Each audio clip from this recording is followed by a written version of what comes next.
Hey guys, Rexasaur here and welcome back to World of Tanks, where today I will be reviewing the E100 Tier 10 German heavy tank. The other German heavy tank is the Maus, and the other Tier 10 heavy tanks generally, you have the Maus on there, which is heavily armoured as crap. You have the FE215B, which is the one I'm most likely to get next. The T110E5, which is, in my opinion, very below average. Oh my god, I'm getting message. IS-7, which is a really fun tank. I've already done a review on it, so check that out. IS-4, which in my opinion is a very strong heavy tank. The MX-50B, which is the auto-loading one. I've completely forgot about the T-57 Heavy, which I'm also very close to getting. Well, I say very close. Close-ish. And then finally the 113. Which is better, it's in between the i7 and IS-4 in how good it is. Now the E100 is one of the strangest tier 10s. It's not the only, but it is. The IS-4 is the only one that also has this, where you don't actually get the top gun when you start. Now the thing about the IS-4 is that the top gun is unlocked when you get the tank. The E100 you actually have to research it because no other tank uses this 15cm gun. So you start off with the 12.8, which is the same gun that's on the E75, and it's a pretty adequate gun. Oops, I've clicked the wrong button. And so it's not a bad gun, and the tank, grinding it isn't too bad, but you don't do as much damage as you do with this gun. Now let's look at some stats. E100 has 2,700 hit points. That is the second highest in the game, the highest being 3,000, which is on the Maus. It weighs 130 tons, which is incredibly heavy. However, the engine power of 1,200 means that it goes at a surprisingly high top speed of 30. And in fact, it doesn't feel sluggish at all. It feels like a very heavy tank with a lot of armor, which is exactly what it is. If you look at its hull armor, 200 hull armor on the front, 120 on the side, and 150 on the rear. It also has 250 frontal turret armor, 150 on the side and rear. And a lot of the side armor is spaced. So even though it's only 120 on the hull, it's actually a lot of space. You can sort of tell that this is like spaced, which is really, really fun. So the only way you can really pen this, you can pen it through the side. Mostly people go for the rear, because the rear near the engine is the weakest part. Or you go for the turret, even though it's slightly slanted, but it's really flat. It's a flat slant. Now the E100 has not very good traverse speed. It's slow, but not really slow. If you range 400, signal range 720 is pretty standard. Now, before we go into the gun, I just want to teach you little things about how to use this tank in the field. Usually you're driving along, you're going to try and angle at 145 degree angle if someone comes across you. You also have to do this with the turret. The turret is it's formed with the hull, so if you're blocking your turret and give it a flat angle, people can go through the sides of your turret with relative ease. So it's good to angle your turret as well, because that means it's angled. It's such a big 45 degree angle that shells will just ping off continuously, and you'll see that in the replays I'm going to show you. Right, the gun. Now, as I've said, there are two guns. The first being the 128, which is a standard E75 gun with a higher firing rate, 245 pen, 490 damage, very, very strong. Very good aiming time, very good, what's it called? Aiming circle accuracy. But the top gun is the 15cm, and I recommend this gun very highly. Have a slower firing rate. Your reload is about 16, 17 seconds with gun rammer. Average penetration 235, which is not as high as the E75's gun, but is high enough for you to use AP. 750 damage is really the big selling point of this gun. You do so much damage. One shot, and you've crippled completely a tier 8 tank. Even a tier 10 has lost at least 40% of his health. And it gets ridiculous. The accuracy is actually not that bad. 0.4 is not too bad considering the how amazing the gun is and how powerful it is. And the aiming time is exactly the same as E75's gun and is not a problem at all. People like to use heat on this gun because 334. However, I find that heat is not incredibly reliable because heat on tracks just does nothing, and if you don't get a flat surface with heat, it usually doesn't do any damage, which means it's very hard to do. And but it might be just because it's my playstyle, but I never usually, I have 10 heat loaded just in case, but I never really use it. Coming across things like IS-7s, which are incredibly angled from all directions, it's kind of hard to, you know, get a good heat shot in, and AP usually pens anyway, because 235 is more than enough. Or maybe not more than enough, but it's enough on a flat side or whatever. So, you know, if usually you can pen with AP, then you can pen with heat. And, you know, there we go. But also, I would recommend bringing some high explosive. If you come across any waffle tractors, it's incredibly satisfying to do over 1,000 damage to a waffle tractor with this tank in one shot, and they're never happy. It's just awesome. So yeah, so that's the E100's gun. And yeah, the one thing I would like to also mention is the crew. Now, as you can see, this crew here, these 3 men, have a lot of skills, while this one doesn't. That is because every single tank up to the E100 only has 5 members. The E100, and it's exactly the same for the mouse line, adds a second loader, yeah, another crew member, which means if you're looking for having brothers in arms, you're going to have to wait until your final dude is, well, has the experience required. So I'm going to have to wait quite a long time to get my crew, to get all my crew the brothers in arms trait, which is quite irritating in my opinion. But, you know, do as you do, I guess. So yeah, so now I'm going to show you 2 replays and give you my personal opinion on the tank. Okay guys, this is the first replay. I am in my E100 with Daimyo as my platoon mate on Stalingrad, and we are also joined by Ike and Cookie Baby, who are in a platoon. And look at that frame rate drop, guys. This is why I'm getting a new laptop. 5 fucking frames. Anyway, let's ignore this shitty quality and move on to the gameplay. I jokingly say I will try to carry you to Ike. Little did you know it was true. Hey, what the fuck? I don't want to know who's playing in what tank. I want to know what tank's what. Thank you. Silly game. So we're going to go to the left side of the map of Stalingrad. Stalingrad is the newest map in the patch. You probably knew this already. Just going to reiterate that. It's also probably one of my favourite city maps. Because, I don't know, I just feel that it allows for so much different tactics, and like you don't have to play the same map again and again. This fuck-all Panther is going to get absolutely destroyed. Wow. He got shot. As you can see, the gun is incredibly powerful, doing 600, even a low roll of 668, just completely fucked over that fuck-all Panther. But yeah, so I'm going to move on. Kind of, I went to the left, but there was quite a lot of heavies already there, so I decided to swerve towards the center to try and get through and help out through the center, because they were kind of pushing there. I put a shot through the bus to try and clear a path, trying to get the KV-4 on the way, but the KV-4 was also behind a mound of dirt, which is annoying. Of course, shells can't traverse dirt, that is a well-known physical fact. He also gets killed by the Arc-Tiger. So now it's a Type 61, who scrubs up his shot. Object 140, I put a shot into it. I do an additional amount of damage on it. He also gets shot in the... Type 61 gets shot in the rear, sorry, by Daimyo. I'm going to just go forward, try and ram the Object 140. I ram him. Don't quite finish him off, but I'm going to go for the Type 61.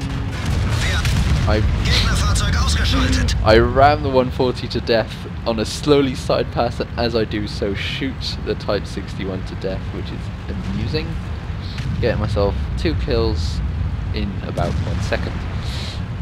So moving up, there's the enemy IS-3 going to move up. I'm going to slowly aim, shoot as my aiming circle shrinks, and the IS-3 is killed by the Lurva on a double tap. Doing quite a lot of damage. The damage racks up. I can't actually show you what damage I'm on, but it racks up. I will show it at the end of the game, obviously, with the replay. I'm going to do a little shot into the T-44 Klingen, and moving across the trenches very slowly. The tank is not slow, it's just not very fast. It's a heavy speed, but going at 25 kilometers per hour in a city map is not a bad amount of, you know, speed. Get stuck on a rock because I suck. ISU there, gets killed before I have time to put a shot into him. And going towards the T-62A, IS-7 and E-100. At this point, the only person on our team, well, actually 2 people on our team have been killed. One of these is Quickie Baby, who's been swarmed. And I think over there is Ike, and I'm trying to save him, as his only person's meant to do. Daimyo at this point is just being a turd, as is a Daimyo way. And there's an enemy E100 full health. He puts a shot into me using heat. I repair everything with my toolkit, and I bounce because I'm an absolute scrub. So I'm just going to go forward. I'm going to put a shot, or try and put a shot into the IS-7 to the back. I dodge a shot from the Borsig and have to turn my attention away from trying to save our teammates, and instead just go for the 100. He shows me his side. I'm then going to side scrape. I put a shot into him, and now I'm side scraping. And artillery managed to put a splash damage shot into me, doing over 500 damage. Bloody bastard. I see, didn't hit me directly, that would have killed me. Almost reloaded, put a shot into his side. Don't do any damage with it, but I managed to track him in place, allowing me to get some tracking damage. As you can see, the way that I angled my turret meant that he could not penetrate me, which is good. I'm going to try and get to his side, and nothing happens because I didn't aim properly, and that's going to be my death pretty much. I ram him, doing, I don't think I did the 300 damage, but doing a bit of damage. Now, he's using heat, so he's just going to go through the, basically my turret, just straight off. And I died. Sad face. But at this point, the game is won. Get a little sad face, and I will show you on the results screen the amount of damage I'm doing, and spectating Daimyo doing so much good for the team right there. There we go. Good game. Now let's see the results screen. So here's the results screen, getting 2,600 XP, yeah, doing good. Shooting 6 different tanks. Getting 4th on the team, but getting over 3,200 damage, which is pretty average, actually, for an E100. It's actually below average in my games. And yeah, doing quite good. But now let's go on to the next replay. Fuck off. Okay guys, this is the second replay. We are on South Coast, I think that's what it's called. Yes it is. Which is Crimea in the replays tab, which is annoying. I am joined with Bidin and Crab Hunter in the Jägeroos, and I am going to go to the right side near the beach. Because both of them are going to basically go on the beach, and I'm going to go into the town to try and give them support and prevent them from being flanked. I have loaded HE first, as you have noticed. This is because usually the first few shots are going to be against light tanks or medium tanks who take a lot of damage from HE shells because they have no armor. And judging by what's on the enemy team, with a Leopard 1, the Lorraine 40 ton and the MX 1390, it's very possible that they are the first things I'm going to see. So shooting HE at them is going to do a lot of damage. Even if it isn't, if it's like an Object 140 or an E50M, it's going to do some HE damage, which could damage either crew members or tracks or modules. And might not do a full shot, but a 150mm shell is going to hurt no matter what happens. Whoa, what's going on? That was really strange. That didn't happen in the actual game. So let's carry on. So this is FE4202 just going around. I try and aim at him, but I'm never going to hit him from where I am. And literally what I'm doing here is also wasting a bit of time while I'm waiting for my platoon mates to set up on the beach. A T110E5 is the first thing we're going to see. He gets shot once by Crap Hunter or Bidin, and I'm going to try and shoot, and of course because I'm throwing HE, it can't fire through things, so it just breaks the what's it called? The fencing.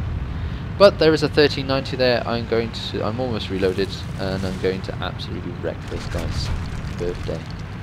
I'm assuming it's his birthday. Yep, shot him in the track. He's going to repair it. He's going to shoot and not do much damage. He might not even be shooting, might be reloading with APCR. I can't remember. Nope, shooting with normal. He actually bounces on my rear.